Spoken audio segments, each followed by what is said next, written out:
All right, as folks come in, we can get started. Yay. Thank you so much, everyone, for coming to our second Help Desk office hour of this series. My name is Ami Sherson. I use she, her pronouns, and I'm the project manager at Arts Business Collaborative. We're really excited to have everyone here today and have a little bit of a spiel before we get started. We're excited to kick off the Arts Business Collaborative Help Desk program, an 8-week-long series designed to provide strategy and organizational recovery webinars, office hours, and individualized pro bono consulting for organizations and small businesses led by and serving communities of color. This office hour is being recorded and will be posted on the Arts Business Collaborative YouTube channel by next week. If you would like your question or portion to not be recorded or public, please let me know and I can remove it from the recording. So this office hour is a lot more casual compared to a standard webinar. We want everyone to engage and ask questions, so please feel free to share out questions by unmuting yourself or sharing any thoughts that are as macro as micro to you. This year's Help Desk is brought to you with thanks to the M&T Charitable Foundation, Hill Capital Partners, Amalgamated Bank, and Empire State Development Corporation. If you are interested in applying for the EST Small Business Pandemic Relief Grants, ABC provides free technical support. You can learn more information and connect with us by either private messaging myself or emailing services as Arts Business Collaborative. I'm now super excited to pass things off to Josh Beauchemin.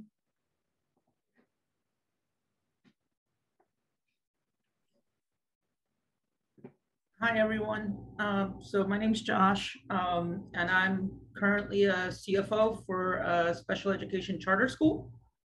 And so I'm here to help you guys out with finances and small businesses. I also do small business and nonprofit business coaching.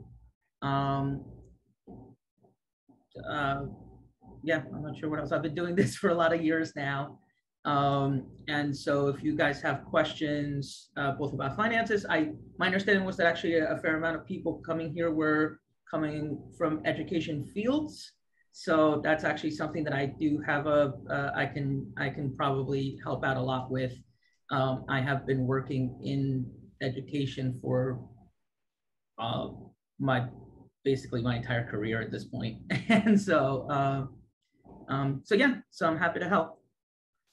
Great. Thank you so much for your introduction, Josh. We'll start with a little few rapid fire questions based on some questions that folks have already sent in. But if you have any questions for Josh, please raise your hand. And we ask that you talk to us a little bit about your business, whether it's a small business or a nonprofit, and what kind of populations you serve. And then if you have any questions, we can start there. But first, one of the questions was, do I need an LLC? And what does that mean? Yeah, so okay, so I find that oftentimes people struggle with this and they'll get an LLC when they don't quite need one yet, or they won't have one when they really should. So there's two things to think about with LLCs. One is how they affect your taxes, which is essentially going to affect how much money your company has at the end of the day. And the other thing to consider is liability, because that's what an LLC does, right? And so it limits liability. And then I guess the third choice would be starting like a C corporation, right? I will say that usually for small companies, C corporations aren't really necessary unless you're already for sure planning on starting going down the nonprofit route, and then it might be beneficial to go through the 501c process right off the bat. But oftentimes that's really not the case. When we're first starting out, we're poor. Like we just don't have that kind of money, and so that's not really necessary. So that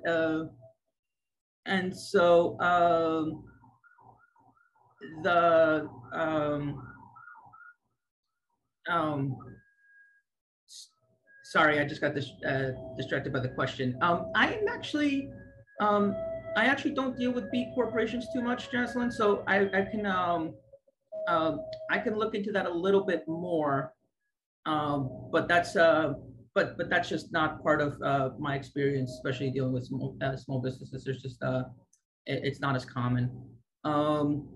the okay, so oftentimes when we're starting out, the question is really more about sole proprietorship or LLC. And I would say the main thing to think about is how much money you're genuinely expecting to make within your first year. And so if you think that out of pocket, you're going to have more than about $40,000 to $60,000 in that year, then it makes sense to go right to LLC. If you're doing less than that, the amount that you're paying to have the LLC and to file paperwork for the LLC actually means that you actually end up being worse off by having an LLC versus sole proprietorship under that amount. And while we all want to make that kind of money right off the bat, the reality is that we often don't as small businesses, and it usually takes a couple of years to work our way up. So that would be one reason to decide to go down the sole proprietor route as opposed to an LLC, or at least start off that way. Yes, that is what I mean. So part of the reason to file an LLC is that it allows you to file as an S Corp. And so you can file as an S Corp as a C corporation, or you can file as an S Corp as an LLC. You can't file as an S Corp as a sole proprietor. A common mistake that people make is to think that an S Corp is a type of corporation. It's not. An S Corp is a type of tax filing. And so you can be an LLC and file as an S Corp, or be an LLC and not file as an S Corp, right? And so if but filing as an S Corp requires a certain amount of money as far as like filing fees and setup fees. And so if you're making under a certain amount, it actually doesn't, the amount that you're saving on taxes by being an S Corp isn't actually, doesn't outweigh the amount of money that you're spending on the filing fees. Josh, there's a follow-up question from Jaslyn. Okay. They ask, what if you made the mistake of creating an LLC too soon? I wouldn't say that it's necessarily a mistake. If you, I definitely wouldn't suggest going backwards. If you already have your LLC, it's done. At some point, you're gonna make that much money. Just stick it out. It just means that the path is just gonna take a little bit longer. But I wouldn't call it a mistake. It's something that you would eventually get to anyway. You just sort of jumped the gun a little bit, and that's okay. I really wouldn't consider it a mistake. Great. And as an LLC, you could choose to not be filing an S Corp, and the fees would be a little bit lower in your filings, and so you can go down, and so you can still have your LLC and be fine. You might also still need your LLC depending on the other reason, which is the second reason, which is the limited liability part. And so the limited liability part is what separates you as a legal entity from your business as a legal entity. And that's important because what it means is that if someone sues your business, one of the things that happens when you go to, when your lawyers start looking and trying to figure out how much money they can get, is that an LLC means that they can only look at the money that the business has. But if you're a sole proprietor, they're looking at the money that the business has and the money that you personally have as well. And so that includes, like, if you own a home, that includes your home. If you own a car, that includes your car. And so it includes your assets as well. And so limited liability, it does exactly that. It limits the liability that your company has. It also works the other way around. So I believe a lot of people are here from New York City, so I'm not sure how many people are drivers, but say you got into a car accident and now you're getting sued from this car accident. When they're looking at how much they can sue you for, they're going to look without an LLC. It means that they can look at your personal assets and your business assets because there's no separation between the two entities.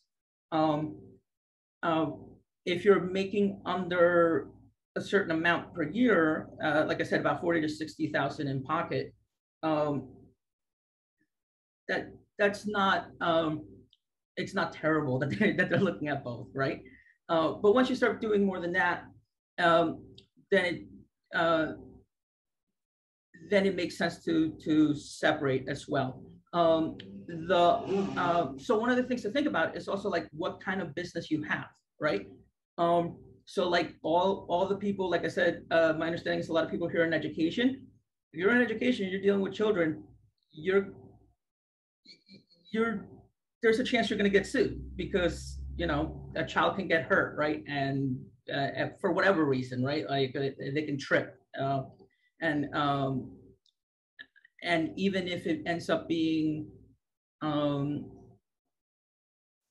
not for any cause of any reason of yours, it still means that you're in a higher risk business than say that you're in the art business and you're selling artwork, right? The chances of someone suing you over your art sales are slim compared to someone suing you when you're taking care of their child. So that's something else to think about is what are the actual risks of you getting sued? And so if you're someone, like I said, that's like in education, where the risks of getting sued are higher, then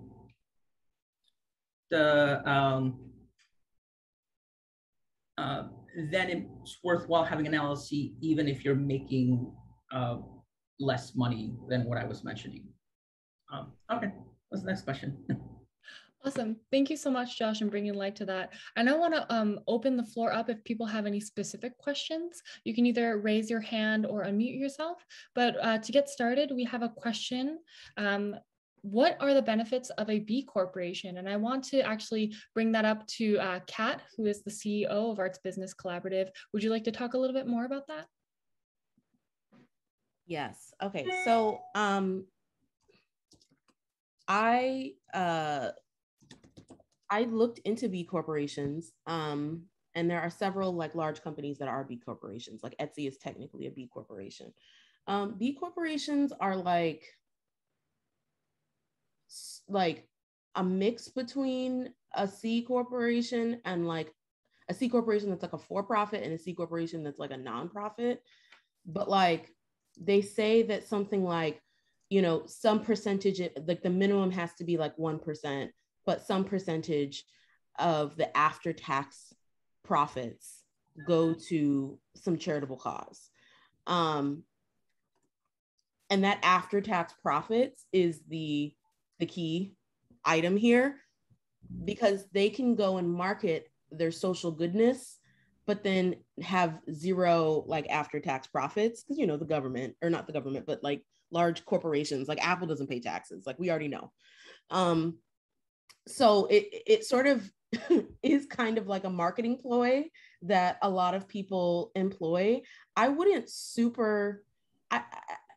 because the requirements and oversight for a B corporation are so scant regarding how much you actually have to do social good anything, I don't really see the point in it. If you wanted to be an LLC or a C corporation or a for-profit in some kind of a way, and then wanted to do community work, I would suggest you get fiscal sponsorship. I would suggest you create, a separate entity or something, if you're doing enough, moving enough money, then maybe doing a separate entity. But I don't really think that B corporations are in my estimation, are a like ploy.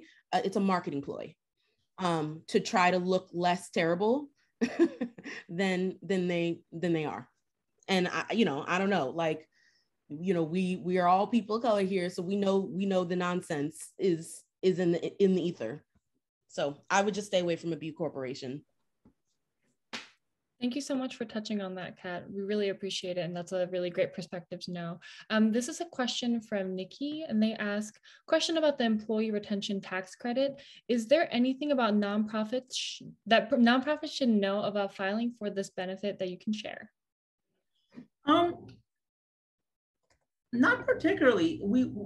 My company is doing that tax credit as well, and there's really nothing too special about it. Hopefully you are filing taxes with an accountant, and so because it can get complicated, especially once you start looking for credits. But it really doesn't change too much. You just have to be able to show what you made the same quarter the previous year compared to the quarter this year, and be able to show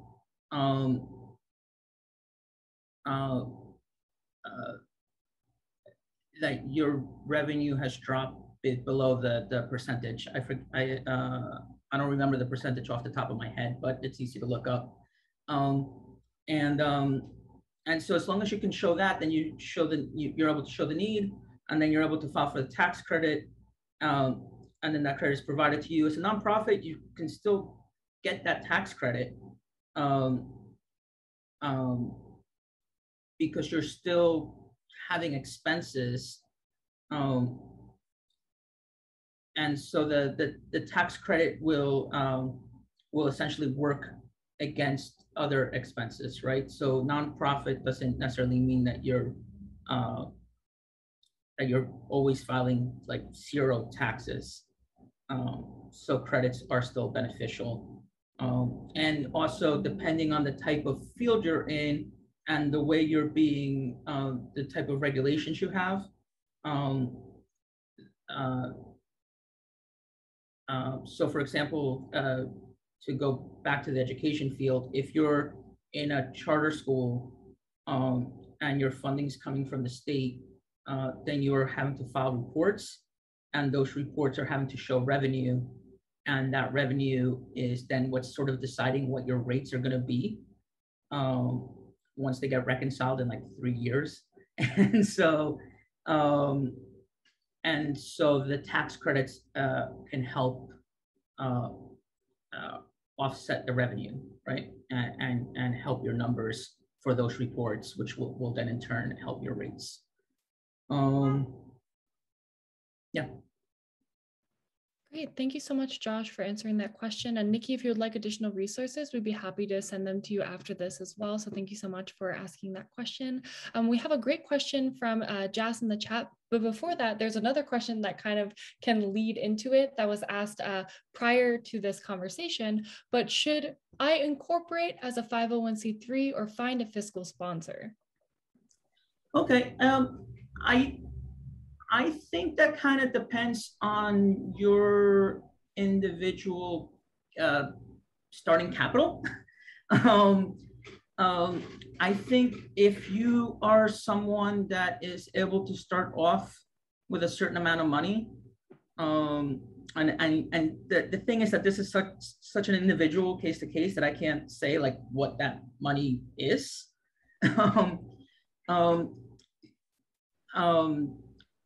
But if you have enough money to get yourself up and running, not just like get your shingle on the wall, but also like get all your supplies that you need for your company to be able to get it up and running and be able to get like your first year going fine. then sure, you can start off with 501c. I do want to say that, like, statistically, most 501cs don't actually start as 501cs. Most 501cs actually start as for-profit companies and build up their revenue, and then become 501cs once they have enough of a foundation. And so that is a typical path of 501cs. That being said, that's what what a fiscal sponsorship does, is it allows you to do that while getting additional help. So if you don't have the things to be like, yes, I'm ready to go with a 501c right off the bat, which I'm trying to think of like scenarios where that would be. And typically that would be if this is like your, in a way, it's almost like instead of being a fiscal sponsorship, you're getting sponsored in some other way, right? So if you're like a satellite business, then you're already getting sponsored by your primary business, and therefore you have the foundation for your 501c to start right off the bat with your 501c. Or if you are getting sponsored by, I don't know, your parents who really believe in your business, right? Then that means that like they're essentially your fiscal sponsor. And so that's the route that you're going to build your base before you're ready for your 501c. But most of us don't have that. And so then our options are basically to start up on our own and get ourselves ready to become a 501c. And in that case, then like fiscal sponsorships can be frankly great. I consult for ABC because I like them and I like what they do. And so to use them as an example, if you're starting, I don't know, it doesn't really matter. Like whatever you're starting, you need supplies to start that thing off. And this fiscal sponsorship is now getting you those supplies for cheaper because you're using the fiscal sponsorship to get those supplies.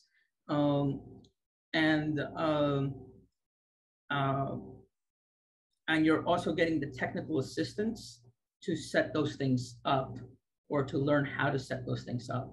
And so oftentimes when people are starting out, the biggest struggle is getting people that know what they're doing to teach you how to get to know how to do it yourself. And so as a business coach, like that's what I do. But I can tell you that for me, as a business coach for small businesses, part of the struggle is that you meet a lot of people who are like, oh my God, I want to hear about you and the things you have to say. And so like, how much do you cost? And then I tell them my rate, and then they're like, yeah, I can't afford that. But going through a fiscal sponsorship means that you get to talk to me and a bunch of other consultants with a lot of specific knowledge without you paying for that rate, right? And so that's really, and so I would say that like, so I guess in some ways what I'm saying is, yes, fiscal sponsorships do charge some monies, I agree. In my opinion, the amount of monies, Estefania, I do agree with you. Fiscal sponsorships do charge some money. I would say that like, take a look at what they charge. I am not trying to be an infomercial for ABC specifically. So definitely take a look around, do what you need to do to make your choices. But in my opinion, as you look around, also take a look at what you're getting. And what you're getting is probably, if you're with a good fiscal sponsor, what you're getting is would have cost you a lot more to get than what you're having to pay. And in addition is helping you create the profits to actually cover that payment. And so one of the, I know a common saying that people say is like, it takes money to make money. And like, the sad truth is that it sucks, but it's true. Like, it really does. And so whether it's your money or somebody else's money, it does take money to make money. And which we can spend time talking about how that's a problem with capitalism, but but the reality is that that is what we have to deal with. And so if you're gonna spend that money, you just want to make sure that it's an investment, and so it's something that's going to feed back. And so when you're looking at fiscal sponsorships, oftentimes what you want to do is think about how much benefit you're making. And if I'm talking about ABC specifically, I can tell you that the technical assistance alone, just knowing the average rates for these type of consultants, just the technical assistance alone covers the amount that the fiscal sponsorship charges. And then in addition to that, because you're getting that technical, so you already made up that money in the money that you were saving. And then in addition to that, it's actually helping you run your business better, which is gonna make you make more money, right? Because there's gonna be people that know what they're doing, helping you out. And so, yeah, it costs money. There's no denying that, but I think it's still, I think it's an investment, not a cost. I think that's one way to put it. Thank you so much for touching on that, Josh, and that gives a lot of clarity as well. I also want to pass it off to Kat to answer that question and also the follow-up question from Jazz. She says, I have an LLC and now have a fiscal sponsor, but in the past, I collected donations via PayPal to pay artists, and for operations, I'm concerned about taxes in this situation. And they also ask that they run a artist-led platform. So can you just clarify what the first question was that Josh was responding to, and then I can answer that. It was the difference between incorporating as a 501c3 and also finding a fiscal sponsor, but we can go with the fiscal sponsor and take it away from there. Perfect. Okay, so I,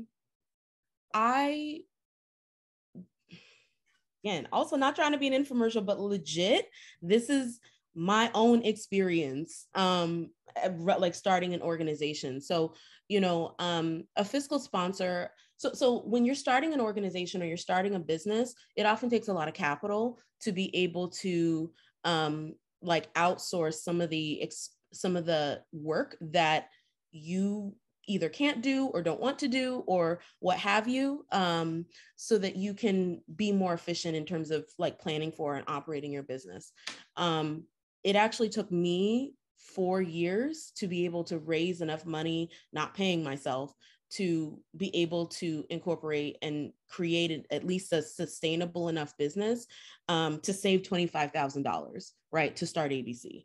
And that was me not paying myself, right? So when you have a fiscal sponsor, it allows you to then not also have to pay the taxes on the money that you raise to build your organization. And then it also makes sure that some of the financial back-end stuff is already taken care of. So you don't have to worry about like the taxes or anything like that. I created ABC because I wish I had ABC in the past when I was starting ABC, because fiscal sponsorship in general, like there's Fractured Atlas, there's other fiscal sponsors. Like, to be clear, fiscal sponsorship does not always come with technical assistance. And it's, in fact, other fiscal sponsors will actually charge you extra for the technical assistance, and they'll charge you like the actual cost rate, right? So yes, you get to use their 501c3, but like you have to pay extra for the technical assistance. I wanted to create a fiscal sponsorship program that incorporated the technical assistance, that provided access to capital, to networks, and to technical knowledge, right? So the funding the way that ABC's fiscal sponsorship program works specifically is that we provide 2 hours of free technical assistance each quarter. So that's 8 for the year. And then we also provide a funder introduction or assistance in some way with getting a client, doing business development, or whatever it is that a sponsored project might need. And so when you're getting, when you're getting fiscal sponsorship, it's the choice of like, who do you want to be your business partner, who will help you grow your organization. And honestly, they're just like, you know, the program that we built was specifically to be able to like say, look, like, we understand that you may not necessarily know all the things, and you don't have to know all the things. You've got a team to support you on that. Okay, so infomercial over. Okay, so the question about the PayPal situation, yeah, I don't love PayPal. We're going to put this on YouTube, and I'm just going to be over here like talking trash. You know what? That's okay. I don't care. It's the truth. So like, I don't love PayPal. I don't love PayPal because they have a standard rate that is the industry standard for the payment processing. But they also will start, because they're like a fintech financial technology company, there's not as much oversight as there really needs to be. And so they can sort of make arbitrary decisions about, oh, this looks like X, so we're going to block your account, and we're just going to not allow you to do all of the things. Oh my gosh, the chat is blowing up. Let me just like focus. Okay, so yeah, I don't love that. Also, PayPal, like the processing fees that you would pay with PayPal may be technically lower, but you're only getting the processing than a fiscal sponsor. And the fiscal sponsor means that you also don't pay taxes on the earned revenue that you produce. So if you're, say, doing an arts education program and you're doing, you're working with like a school, an after school program, right? They're paying you for your services, but they come in, if it comes in through the fiscal sponsorship, then you don't pay taxes on that until you pull it out to like pay yourself or to pay other people. And then the fiscal sponsor can also directly pay people. So that money didn't touch you. So you don't have like the tax implications of that money touching you. It went to the bank account of the fiscal sponsor, and they take care of it, and they file all the forms, and they file all the stuff. They send the 1099s, and they send all the, whatever. When you're thinking about, so I would be concerned about the PayPal situation, because that money hit you, like it touched you. The government is like, who touched this last, and who's gonna, so that you have to report on that. Fiscal sponsorship fees are, the industry average, I think, is like 8%. And that means that they will, like I said, like they'll file all your 1099s, they'll send all your 1099s, they'll send all your, they'll gather information from vendors, they'll pay vendors on your behalf, they'll send you regular financial reports. They're your back end office, while you don't have like the capacity to go hire an accountant, to go hire, a lawyer maybe to do what you need to do to send all the forms, right? I think I think fiscal sponsorship is a viable option and a good option. I'm biased. I don't know. Look, I'm trying not to be a shill, but look, I'm the CEO. What am I supposed to do? So, I think that fiscal sponsorship is a really good direction so that you can focus on saving the money that you need to save to do the programs, but then also to not have to prove to spend less money on the operational pieces that funders don't even like that you spend it on anyway, like the overhead thing or whatever, right? So, you're just able to just build your business. You're able to pay yourself what you need to pay yourself. You're able to go do the programs, until you're ready to leave. And if you have a good fiscal sponsor, they'll prepare you to leave and say, great, so we've been managing your finances for X number of years. And here's like, this is what you need to know to manage it yourself.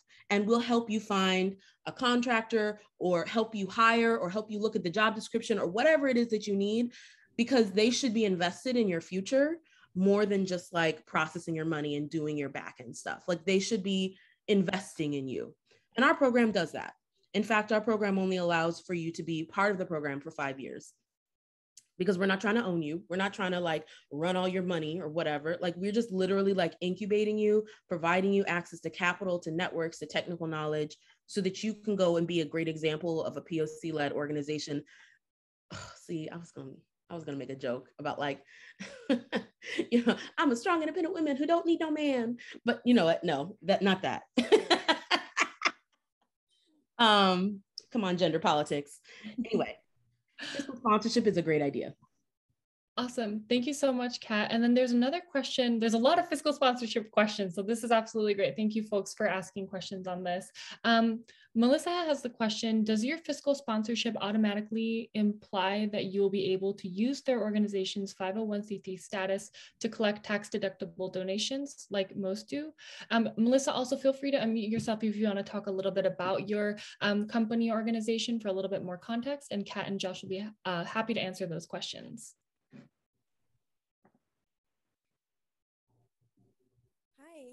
Can you guys hear me?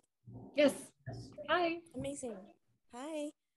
So basically I have a media, this is I have a brand called Woo Woo, but I'm also figuring things out for that one, but I have a media service that was geographically, I was located in Brooklyn, New York since 2014, and I have been doing a lot of media works like cinematography, photography, and graphic design for other nonprofits. But the issues that I've run into is that, a lot of them don't always have the budget to pay me for the service that I provide.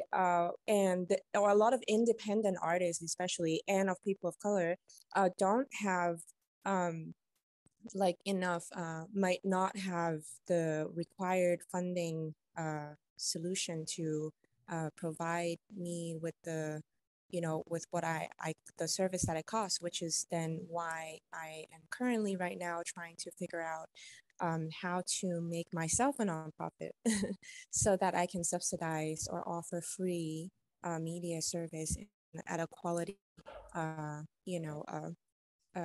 like a quality media service for other nonprofits who might have difficulties raising enough to hire me for their marketing. Can I just ask a follow-up question, Melissa? I'm just not sure why. I'm not completely sure what the connection is to your clients not being able to always pay you to then your need to then be a nonprofit yourself. And so I'm just trying to figure out what you feel that would alleviate. Okay, so well, I think that's just an idea of it. It gave me an inspiration. So I am currently looking for funding to compensate the difference, so that I can offer my media service for free to for any other arts organizations, individuals, and activism groups. Okay, so I would first say that you but I haven't even set up, I haven't incorporated myself yet. I have been running as a sole proprietorship. Like I do, I'm not sure if that makes me more of a freelancer. I started out more like a freelancer, and then I obtained a doing business as. So, but I haven't because I'm figuring out what's the best way to go about this. So I haven't incorporated myself. I'm just looking. Do you need an LLC to be, you don't have to be an LLC to receive fiscal sponsorship, right? No, you do not. Okay. There's definitely, they might suggest that you become an LLC once Right. you're in there, but Mhm. but to be able to apply, you don't have to be an LLC. So in your case, I think yours is a good case because a good example. What's the word I'm looking for? A good case study. So you do photography and other media for people. So the chances of your liability is pretty slim, right? Like, Mhm. no one's going to get hurt from, there's the chances of someone getting hurt based off of the work you do is small. And so that wouldn't necessarily be a reason to move towards an LLC. And it doesn't sound like you're making enough money for it to be for the financial reasons to move to an LLC. So as a sole proprietorship, you can still apply for an EIN, and so that EIN Right. will allow you to open up a bank account under your DBA. And the other question, I Yep. just recently relocated from Brooklyn to Vegas, and I am kind of having a cross operation. So I have an EIN in Brooklyn, but does that mean I also need an EIN here in the state? I'm sorry, where did you move to? Las Vegas. Cross state. I'll be honest, I do not have a lot of experience with cross state. Your EIN is a national number. That's my understanding. Your DBA though is state specific. Got you. And where you file your taxes is going to be based off of your location on your DBA, because that's what your EIN is. And so what you might need, I can't say for sure. I don't know the laws in California, but it is very likely that what you would need to do to be able to use your EIN and function as a business in that state is to then file new paperwork for that state. Even though it would allow for that EIN, it's just basically the way that the state is then now saying that it's okay for you to do business there. That being said, for sole proprietorships, that's pretty simple. I don't know, like I said, I don't know the rules for all the states, but most of them are want people to start businesses. Like the government really government wants people to start businesses, and so they they usually don't put too many roadblocks between for someone to be able to be a sole proprietor.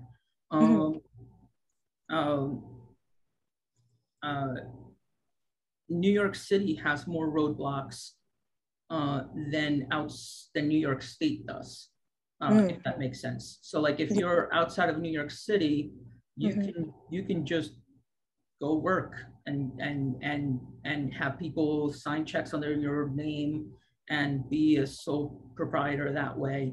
And it's a choice whether you want to get a DBA or not. In New York City, they want you to they don't test anything, but they just want you to file at the county clerk's office for your DBA, and so that way they have an address for you, and so that means that you then have to go update it, because especially when you first start off, like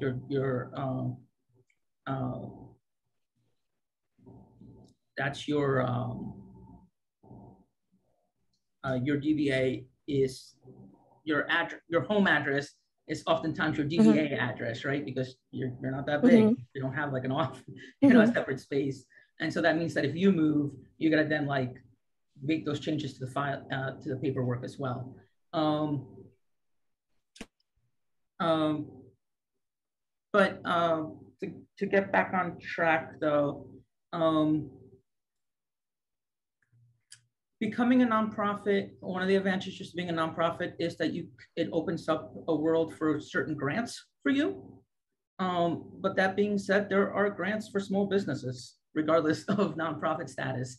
You do not have to be a nonprofit to accept donations. So if that is one of the things, I mean, you know, most, like I said already, most companies start off with like your parents helping you out, right? Or something like that. Those are donations. And so,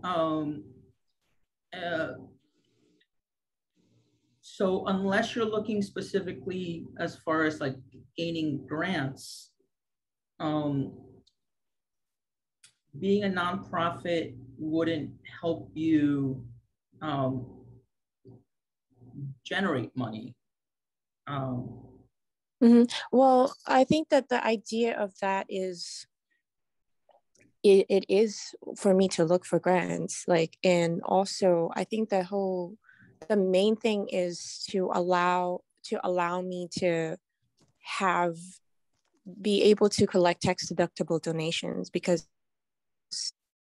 that I'm doing for the community, and I have been doing it not knowing, you know, not thinking this way, you know. I just thought I was giving discounts out, but then I was like, oh, actually I'm doing community, this is a service for the community that I've been doing for many years, because I have a job, I have clients, I have different types of clienteles, so I have people who can pay me, or even what I am charging, and then I also have people that cannot afford me at all, you know. So that's kind of how this idea came about, is just to distribute that, being able to having that, in my opinion, allows me to move that around a little bit better. Yeah, that makes sense. I hear what you're saying. So I am going to have to move on soon, but I just want to wrap it up and just say that one thing to consider is, especially since you're working for all these nonprofits, is that what you're doing is an in-kind donation. And so you are donating to that 501c. As a for-profit company, you are donating in kind. And so what you can do is tell them how much that service you would have officially charged, and don't undersell yourself. And like, yeah, I know. because you know, that's one of the biggest this mistakes is more small for business other, make, is like, they undersell themselves. individuals. Yes, and, I do know about that, because I work for a nonprofit myself, so I do know about in-kind donation. This is more for individuals who are not, so like who doesn't have their own nonprofits, let's say, you know, because I work with organizations and also individuals that are much smaller and singular.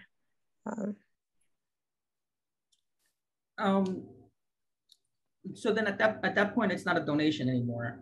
At that point, it's a gift. But if you're working with 501c's, I would say make sure that you let them know how much you would charge, so that way you can get an in-kind donation, and you can get a certificate for that donation, and then that can be tax deductible on your part. Right. Yeah, let's move on. Thank you. You're welcome.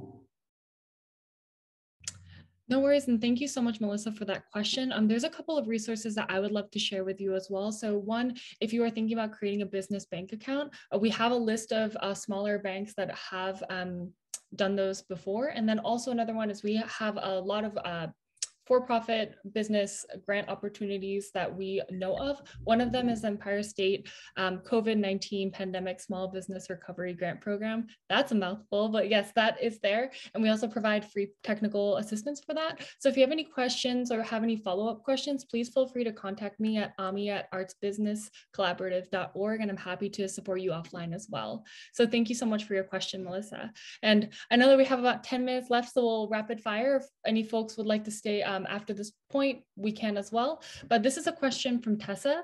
They ask, when putting together an income expense table for a nonprofit grant proposal, what are the breakdown categories for each that you would recommend including? And Tessa, if you'd like to talk a little bit more about this or talk about your organization for context, I open you to do so. Sure. It's a pretty, I don't know, simple question. My organization is OPAL. We are a grassroots membership-based organization in Ohio, working with Asian American Pacific Islander women and non-binary folks. And we're putting together a grant proposal for organizational operating support. And they've asked for a breakdown of our budget, what's our basic income and expenses, and I'm just not sure what's the best way to categorize things rather than just listing out everything in detail. So if you have any advice on that, that was the first question that I could think of, but this has been helpful to listen to. Yeah, sure. So Kat could probably speak a little bit more on this as someone who sees a lot of budgets applying for fiscal sponsorship, which is kind of similar to someone applying for grants in a way, in the sense of the way it's being reviewed. But what I would suggest for people when they do budgets is try to keep things simple. So depending on the type of work you're doing, figure out your general categories. And so you have two things. You have your revenues and you have your expenses. So you have money coming in, money going out, right? And so and then within those, you have operating revenue and non-operating revenue. For small businesses, you typically don't have not operating revenue because you're probably not getting donations. You're probably getting paid for the work you're putting out only. So if that's the case, then there's no need to have that category in your budget at the time, right? If you're doing, try to figure out what services you're doing and put them into umbrella categories in your revenues. Unless they're specifying for more detail, my opinion is always just give people what they ask for, not more.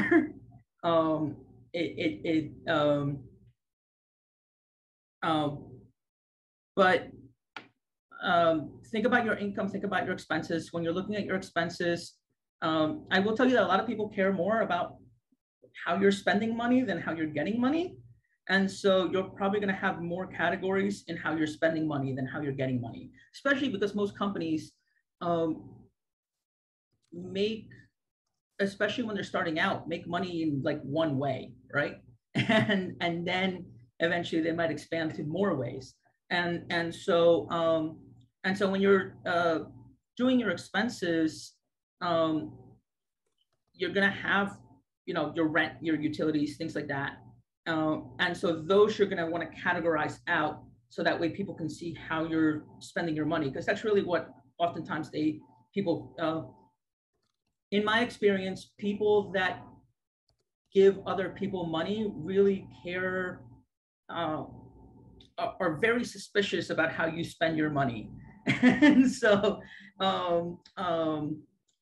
that's really where more of your details should be.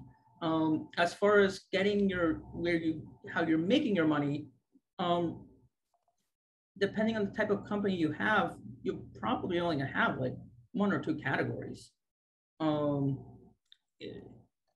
And so I wouldn't try to go into too much detail in that. Over time, your budget, as you get bigger, and as you file for different things, especially since a lot of people here seem to eventually want to be nonprofits, your budget's going to get bigger on its own, because eventually people are going to want to specify how you're spending your money, right? Right now we're going through the pandemic. A lot of people want to know how much money you're spending on PPP, right? Not PPP, PPE, right? Your masks and your protective coverings and the things you have to buy as a result of the pandemic. So that's now a separate category. You didn't need that category before, and you technically don't need that category now until someone's asking for it, right? And so your budget's going to get complicated on its own, and so you don't need to help it be complicated. So that would be my suggestion: is really just keep things simple, and where you want to focus more on is on where you're spending, as far as like separating your categories out, is where you're spending the money, more than on your revenue. Yeah, categorization for revenue, they're going to make that complicated without you helping. That is super helpful information. Thank you so much for touching on that, Josh. And thank you so much, Tessa, for your question. Before we go into the next question, I just want to make a note that we are 3 minutes before 4 o'clock. And so if you have to leave, please feel free to ask your question here or follow up with us afterwards, but we will be able to. Josh, do you have about 10 minutes to extend time? How do you feel about that? Yeah, I can extend time. Awesome. So we'll try to get through these questions, but our next question is from Sandra, who asks, are there any classical music performing groups that are not nonprofits, eventually become for-profit organizations that you know of? And Sandra, if you would like to talk a little bit about your organization, I'll give you space to do that. But Kat and I think we'll be able to answer that question.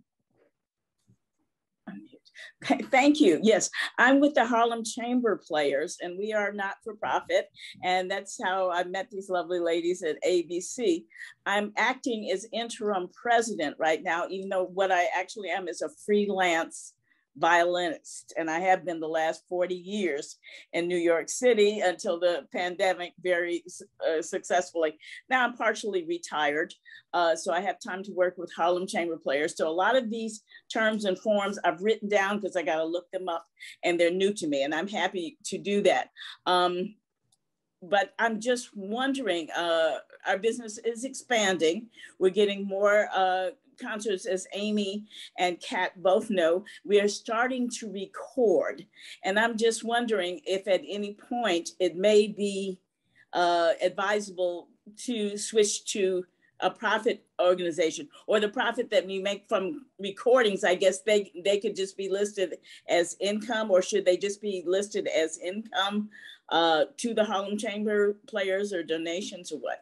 I don't know of any classical music organizations that are actually profitable at this time, except maybe St. Luke's, but most are on there, or maybe Amati Strings. There are many in Europe, Taffel Music, others, I think, but they're state supported or their country supported naturally, whereas we are not in the United States. Okay. Thank you so much for that question. I'm going to pass it to Kat, who I think has some good answers for this. Okay, so what I love, okay, so I got my master's degree in nonprofit management. So I learned all of the ways that nonprofits can move in the for-profit and in the nonprofit space. So when you are selling anything that has to do with the mission of the organization, those are considered, that's earned revenue, right? So that can be, that is not taxable because it is part of the mission of the organization. But if you're like, let me set up like a Pepsi machine in our basement, like that's considered unrelated business income, and that is taxable. So you have to really think about and have a really good justification and like, you know, have it written out ready for the auditors and whatever. But like, these are the activities that we are doing that are for-profit, profit earning activities, but they are part of the mission. So another example, ABC, we provide consulting services. But we also subsidize those consulting services very heavily. So those, if somebody were to pay us for consulting, that is not taxable because it's part of the mission of ABC. It's part of the technical assistance mission of ABC. You just have to be really, really clear with, you know, your accountants and whatever, like be 100% clear that like what you're doing is aligned with your mission, and even like write it out so that you have that, so you have that clear. What's also fun and interesting is that if you actually have something that is really like taking off, and you're bringing in a lot of earned income or something like that, like you can actually create a separate entity and your nonprofit can own that entity. Nonprofits can actually own for-profits. And so right. So then what they can do, so this is what I was like, I don't understand why people would even want to do a B corporation, because a B corporate, like, you can go own an LLC that runs a profitable business and make all the proceeds go to the nonprofit and then be done. You know what I'm saying? Like, I don't understand this like B corporation nonsense. And then it's also like easier to navigate because people have enough experience with like LLCs and nonprofits, right? So then they know how that works. And then you can also have a whole separate person who runs that business, but like but the nonprofit owns that business. There's just so many things you can do with the nonprofits, and especially in the creative economy. Like, you know, we actually have many of our sponsored projects do have LLCs.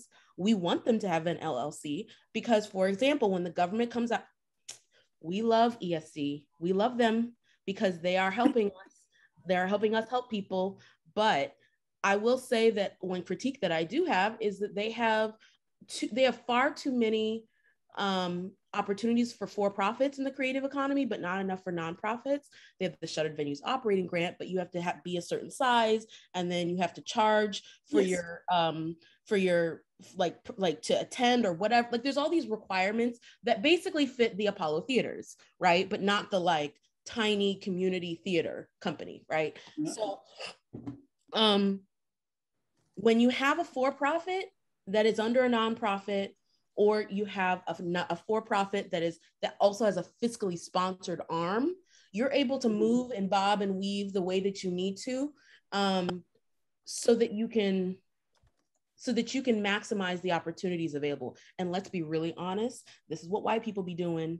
Who made these tax laws? Yeah, I know. You know what I'm saying? So it's like, this is how it was intended to be. So, you know what? I'm not saying that the master's tools can, you know, get rid of the master's house, but I can say that in the rubble, we could find something interesting. Amen. Okay. Thank you. Thank you. Thank you so much for that question, Sandra. And thank you, Kat, for touching on that. I'm going to pass it to Josh before we go to the next question. Yeah, no, I think that's exactly right. And especially the tools, there's a reason why generationally certain populations have gotten rich, and it's because they've just grown up being taught how to work the system. And so what we're trying to do is teach each other how to work that same system, right? The rules are, you know, there for all of us. We just got to learn how to play it. And so the only thing I wanted to add is, again, I'm not an accountant, so you should check with your accountant. But like Kat said, running the vending machine in your basement wouldn't work. But if you sold soda at your concerts, that would be part of your revenue. And so that's how you would play that system, because now you're offering drinks and food during your concerts, which is part of your mission. And so now that becomes a non-taxable way to work that. There we go. Thank you so much for touching on that, Josh. And I want to read a question from Emma, and thank you folks who are staying here past the time. We really appreciate you in this conversation. And I also love the knowledge sharing that's happening in the chat. So thank you all very much. Emma asks, best practices / pitfalls of a nonprofit 501c3 getting its first credit card. And then another question she has is, could an org like ours that has subgroups who need fiscal sponsorship work with you all to work out a bulk agreement? Is it a thing? And Emma, hi Emma, if you want to talk a little bit more about your org, we'll give you the floor. Hi. The second question actually got answered by Kat, and it sounds like an offline that maybe we continue with the conversation, unless people want to. I think in the chat people can check out that it is possible for our organization potentially to do like a bulk fiscal sponsorship agreement with you all. And the first question around credit cards. So we're a nonprofit. We used to be on a fiscal sponsorship, and then this year transitioned into managing our own finances. And so we are at a place where, and we hired 2.5 employees this year as well. So our burn rate is much faster right now. So we have, and so we're in that position where it's like, have employees now with the high burn rate, plus have enough reserves to sustain us for a while. And also lots of grants in the coffer, but not committed yet, but pretty close. And so it's just getting to a point where I know sometimes using credit is a way to weather the ups and downs, but I don't know what I should watch out for essentially in trying to navigate finances with credit cards for an organization. My credit score is great, but if organizationally, I'm just like, what should I look out for? Is it the same as personal finance? I don't know.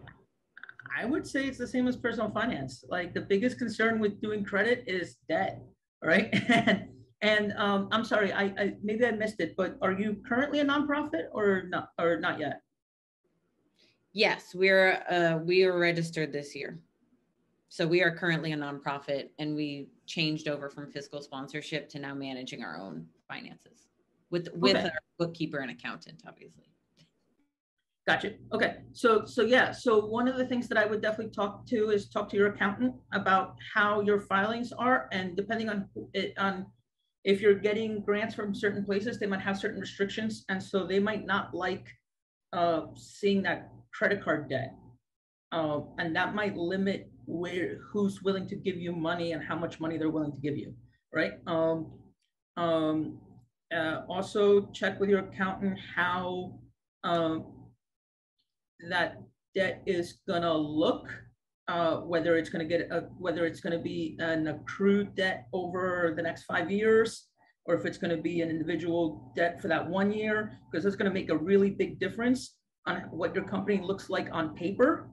And what your company looks like on paper is huge, because that's what everybody, that's really almost the only thing that anyone cares about, is what your company looks like on paper. So those are the two big things that I would check on. Also, be prepared that while it is a company card, they're probably still gonna ask for your personal information and run your credit report, and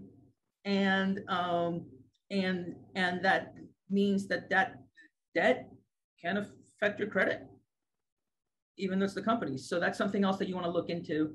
So yeah, I don't know. Kat, do you have anything else?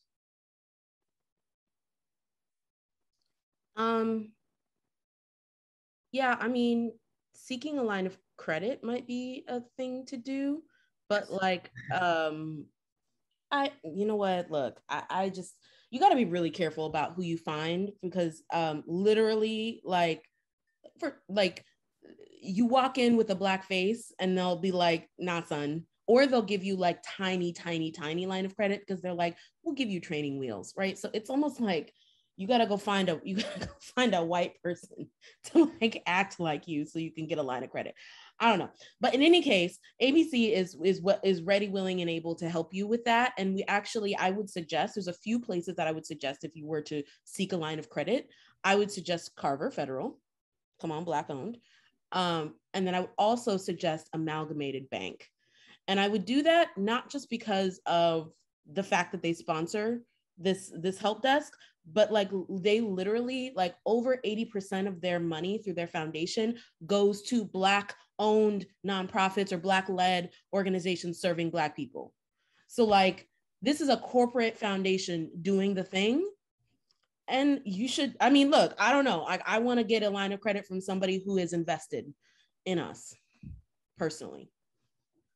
Also, I'm happy to, like, if y'all just send me a message or, ask Ami, I'm happy to give you the the contact for that, for Amalgamated Bank. I don't know, like, this isn't an ad, I promise you. Like, literally our sponsors are people who we actually believe in.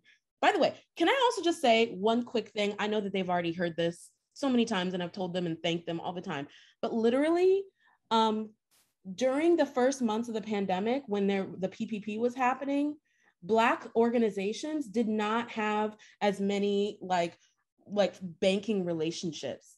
And we had a banking relationship with one of the largest banks in the country, but they weren't trying to help us.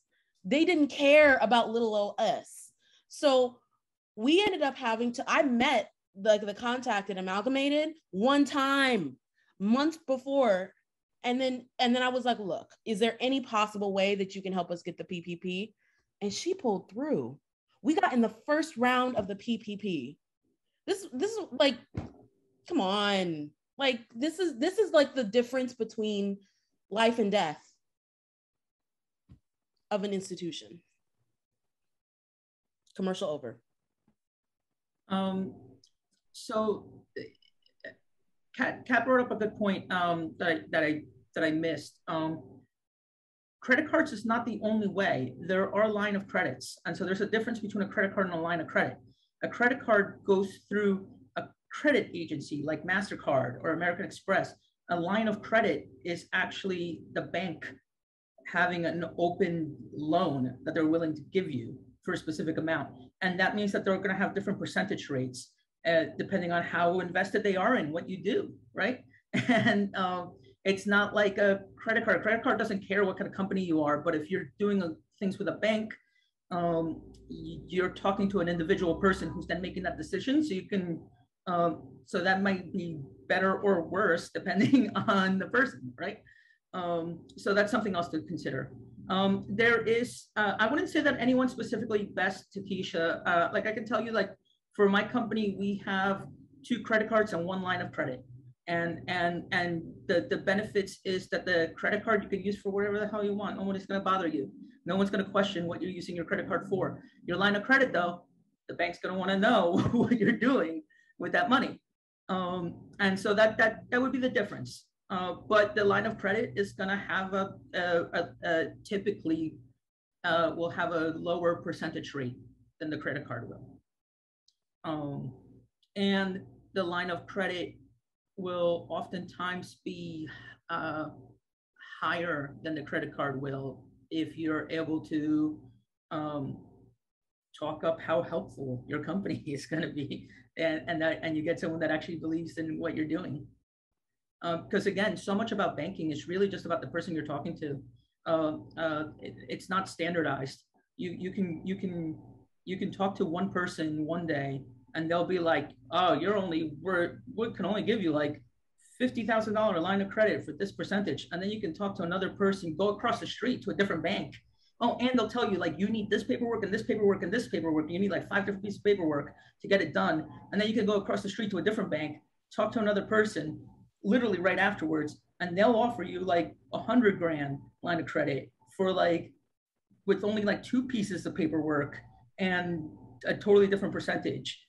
And you can then go to another branch of the same bank and get a different answer. There's really just a lot of leeway, and it really depends on the person you talk to. And I think a lot of people don't realize that it's not standardized. It really is to the whims of the people you're speaking to, oftentimes.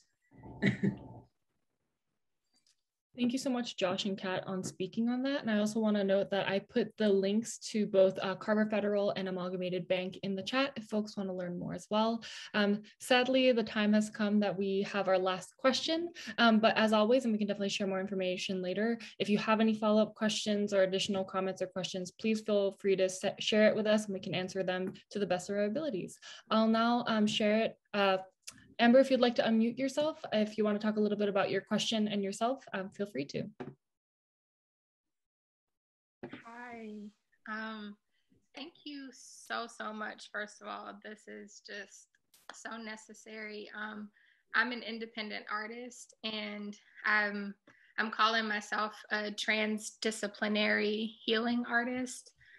So over the past many years, but I'll say kind of past 10 years or so, I've been moving through teaching yoga, meditation, sound healing. I work with plant medicine. I guess those are kind of the main things. I'm a pole dancer. I do kind of work around body health and mental health within one's body. And I've been shopping around for fiscal sponsorship, and actually, after having an extended conversation with Gail at ABC, I'm kind of reframing how I'm approaching what I'm doing. And essentially, what I'm doing now is kind of like an extended performance art installation in which I am seeking reparations via the fiscal sponsorship model. Melissa's question, I was really excited about, because I was having the same kind of idea, kind of this, you know, like the Robin Hood scheme, where it's like there are these pockets of resources. And essentially, if you're looking at yourself as somebody who has a resource that is a service that you can offer as a gift and you want to serve, but then you have to eat too, and everything costs money, and kind of how to figure this out. So fiscal sponsorship has been for me kind of like, okay, this is a way that I can grab money and use it to sustain what I'm doing, sustain myself as, you know, the art itself, and then be able to, so whatever that is, like I can pull in a grant and I can say, okay, well, cool, rather than me hosting a yoga thing where I'm asking people, even for donations, even when I'm like, hey sis, like, can you give me $20? Like, don't give me anything. I'm only here to serve you. Somebody already gave me a grant, so I'm good for the next 3 months. And now I can offer myself however I want. So that's kind of been how I'm approaching fiscal sponsorship. So with all that being said, I'm looking at this as kind of a jump off point into a post-capitalist possibility. And what I'm hoping to do is not deal with money as much as possible. So getting in-kind donations, what I'm actually trying to do is get somebody to donate property to me, which is a complex sort of thing. So I'll have to find somebody who knows how all this works. But you know, reparations movement, land back movement, all these different things. I'm like, okay, I can use this fiscal sponsorship model, this container, to get land, to get property, and then to be able to give my people access to our wisdom that's been taken from us without creating a business where I'm then asking them to give me money to, you know, give them information that everybody, you know, should have access to, kind of thing. So all of that is to say, what I'm looking for, and this may just kind of be planting a seed here for, you know, extended conversations later. I want to talk more about not using money in the conventional sense. Like I want to talk about more ways to kind of use all of these channels to move actual resources, like to move land, to move property, to move, you know, farms, food, and to move services, you know. So moving those resources into, I don't even want to say the ownership, but getting artists access to space, to food, et cetera, so that these artists can then move the resource of their creativity into the community. So I just, yeah, like anything that anyone can offer about like tax professionals who know how you would go about getting land donated to you, or case studies about people who've done things like this. Just, yeah, so it's just, like I said, kind of like planting a seed, and hopefully we can kind of talk more about ways that we can do this kind of thing. You said you're not incorporated in any way, right? No LLC, no 501c, you're just you? Just me. Okay. So if you find someone that's gonna donate land to you, and they are a company, that's a different thing, because the company's gonna have to treat it like a donation. If you manage to find an individual though, that wants to give you property, have them sell it to you for $1 instead of a donation. Like,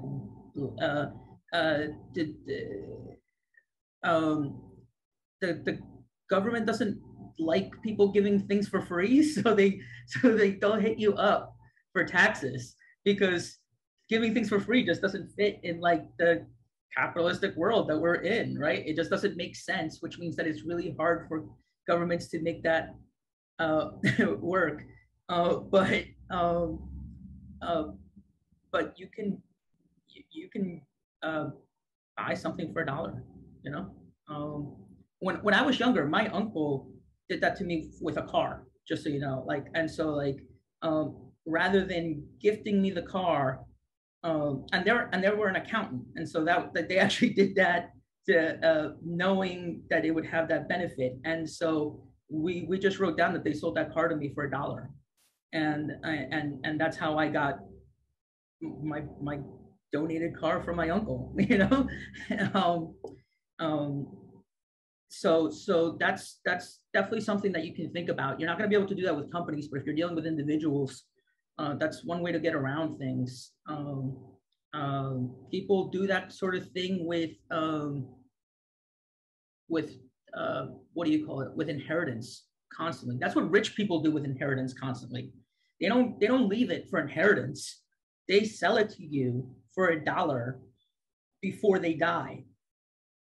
And then suddenly you're not hit with inheritance taxes. Suddenly you're not hit with all these things, and you get the full value of what you know, of what they gave you. That's how rich people get to generationally be richer.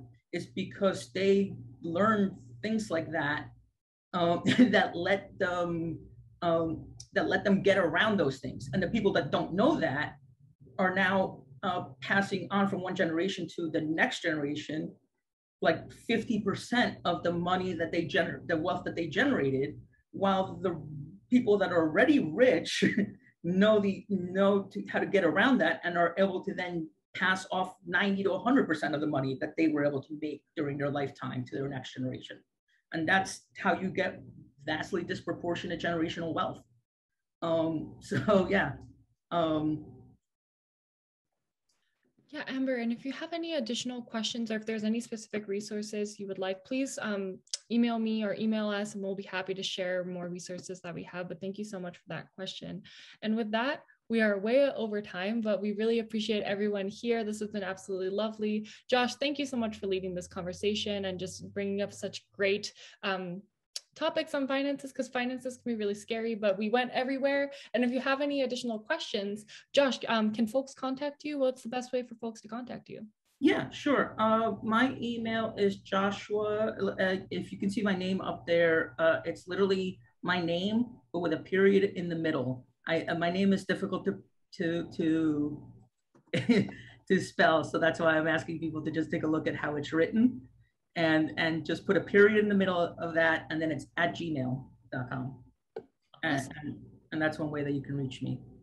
Great. And I also put that in the chat box. So Josh, thank you so much. This was great. And then some other things, if you would like to sign up for the full breadth of help desk, we have a lot of sessions that are like these on a variety of different topics, whether it's development and fundraising all the way to marketing. We are here for you, and we want to support you as much as with technical assistance. If you want to learn more about the sessions coming up or additional resources such as technical support for the ESD grants, you can visit us online and also sign up for the newsletter here, which I've put in the chat box. Next week, we have 2 sessions that are all about the Empire State Development small pandemic relief grants. There'll be a webinar and a Q&A office hour, and you can sign up using the Zoom links on the help desk homepage. And as always, if you have any questions, please let us know. I'll put my email in the chat box after my spiel, but we hope you have a great rest of your evening and look forward to supporting and connecting with you all soon. Thanks, everyone.